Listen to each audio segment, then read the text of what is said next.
School में भी पढ़ाई के अलावा कुछ नहीं सिखाया गया। घर वालों ने भी पढ़ाई पर ही जोर दिया, कहा कि ये यारी दोस्ती खेल कूद कभी काम नहीं आने वाली। हमने भी उनके कहने पर कितना कुछ छोड़ दिया।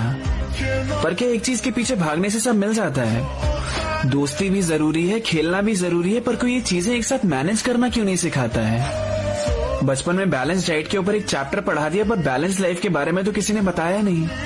बस बोल दिया रेस चल रही है, भागो। जिंदगी ऐसे ही कटती है, पर जीना तो किसी ने सिखाया नहीं। जीतने के बाद कितनी बड़ी पार्टी करनी है उसका प्लान सब बनाते हैं, पर जीतना तो कोई एक ही वाला है। बाकी जो हार जाते हैं उनको कोई ये क्यों नहीं बताता कि हार जीत तो चलती रहती है। तुम्हारी उम्र में ये प्यार व्यार की बातें अच्छी नहीं लगती। स्ट्रेस है तो पढ़ाई का ही होगा, तुम्हें और तो कोई तकलीफ हो ही नहीं सकती। और दुख होता है जब अपने पेरेंट्स ही ऐसी बात करते हैं। पढ़ाई के अलावा भी टेंशन होती है यार अपनी, पर बच्चा समझ के हम पे ध्यान भी कहाँ देते हैं। दिल पिघलता है, टूटता है, फिर जुड़ता है, और किसी को भनक भी नहीं लगने देते हो तुम।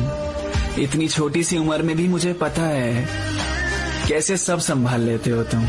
तुम्हारी आंखों के सामने क्या क्या नहीं घटा।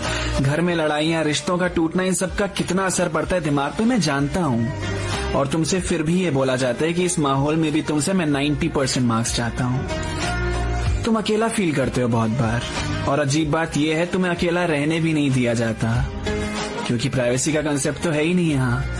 अजनबी से बात नहीं करने देते, पर आगे चल के अजनबी से शादी करा देते हैं। ये भी ठीक है यहाँ। डिप्रेशन बीमारी नहीं होती, ड्रामे होते हैं। तुम्हारे सारे सपने बेकार, और उनके सपने सपने होते हैं। पर तुम बोला करो अपने लिए, जरूरत पड़े तो थोड़ा झगड़ भी लिया करो। जब अंदर शोर ज्यादा बढ़ने लगता है ना, तब केवल आंख बंद करके गहरी सांस ले लिया करो।